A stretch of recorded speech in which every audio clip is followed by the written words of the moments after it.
I want to start by saying that I am enjoying this topic already and I'm learning quite a bit already. Um, I think the topic is a very important one and I think it pertains to all of us. From the reading, first of all, from the reading, two things stuck out in my mind that I want to talk about. And that was that May referred to other traditions. He wasn't so much concerned about doctrine as he was as kind of leveling the playing field as far as how addiction, bondage, recovery affects all of us, regardless of our denomination, of our particular details in our doctrine. It, it's non Addiction is non-sectarian, right? And he talked a lot about that, and he also spoke a lot about throughout the reading hope. And I think that hope is something that I bank on, something that I rely on, something that has helped me, and hope's the answer for a lot of us, for a lot of people who are struggling in any situation, not just with serious issues like addiction. Um, According to May, addiction is a state of compulsion, obsession, or a preoccupation that enslaves a person's will and desire. I completely agree with that.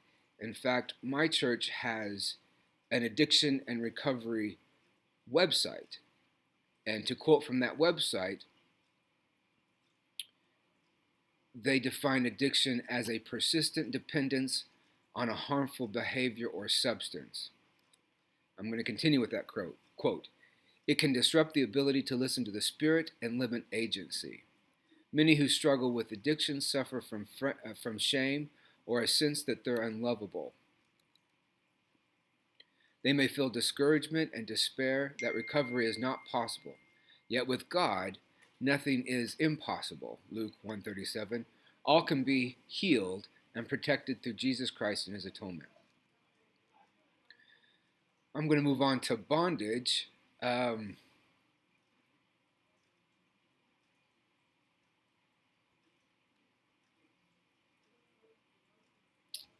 and I thought it was interesting in my reading that bondage and you know being freed from bondage from sin is the typical topic, but in my in my church they also speak of debt being a source of bondage.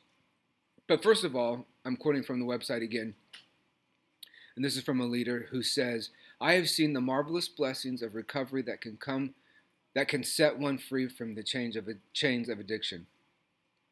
The Lord is our shepherd, and we shall not want as we trust in the power of the atonement. I know the Lord can and will free the addicted from their bondage. For as the Apostle Paul proclaimed, I can do all things through Christ, which strengthens me." And that's from Philippians 4:13. So bondage, like I said, the typical um, association we make about bondage is having bondage from sin, and maybe debt or spending money is a form of a sin. Um, and I thought it was interesting that in this on this website they they counsel. There was quite a section about it, and I thought that was interesting. It kind of surprised me. Um, but I'm going to quote from the site that says some forms of credit, such as credit cards, have particularly high interest rates. Once you're in debt, you'll find that interest has no mercy. It continues to accumulate regardless of your situation, whether you are employed or jobless, healthy or sick.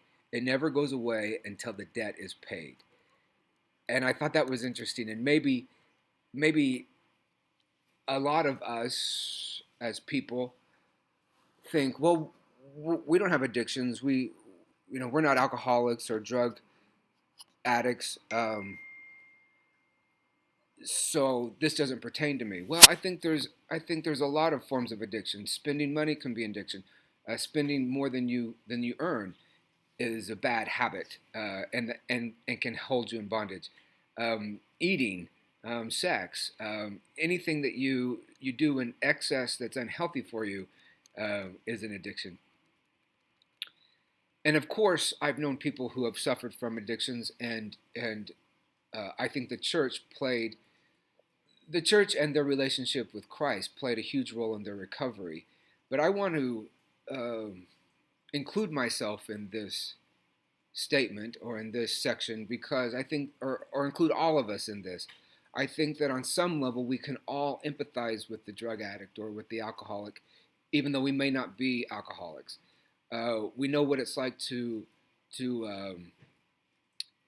uh, control our appetites, physical or spiritual or sexual, and how easy it would be to lose control of those same appetites. So as far as recovery, I think on some level, whatever sins we've ever committed in our lives or whatever appetites we've had to control in our lives, that on some level we can relate to what it's like to be in recovery, or or or that we're always in a state of recovery.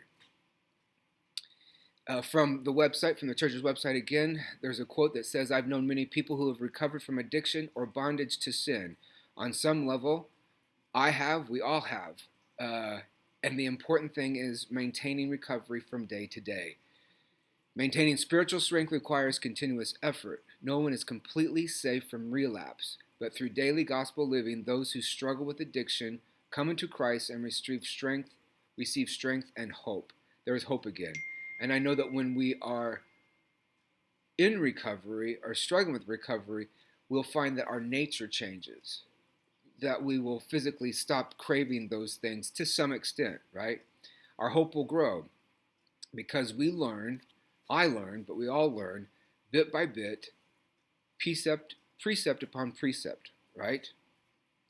And because I don't have a huge urge to confess to you anything that I could have ever been addicted to or any sin that I might have been in bondage to, I'm going to relate it to how somebody asked me as a foreign language teacher, when did I become fluent? What was the day that you woke up and you knew you were fluent, that you were able to just speak fluently? And my answer has been any day now, right?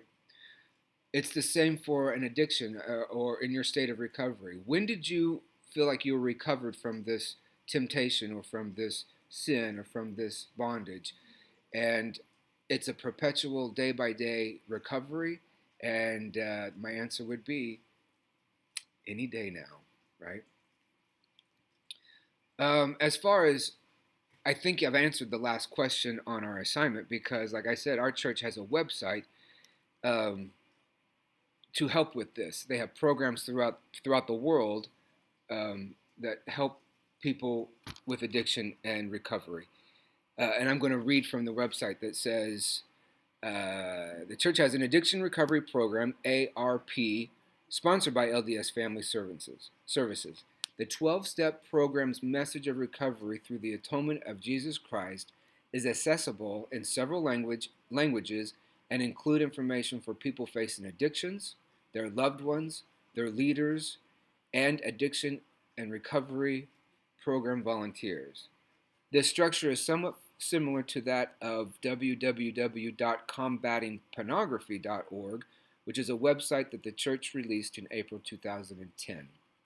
The site has a meeting locator that allows people to find meetings by location, by schedule, by group makeup or addiction, and by meeting type.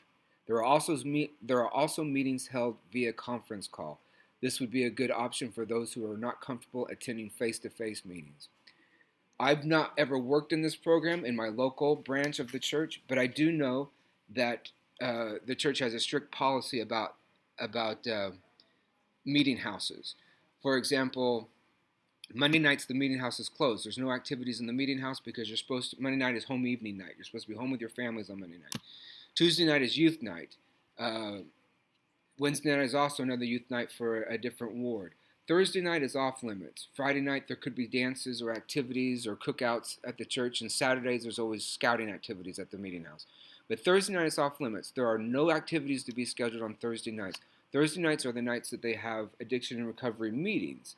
And so there's no janitors there, there's no members there, there's no kids there. The only people that are in attendance in that meeting are people who are in these programs looking for that sort of support and strength and help in their lives.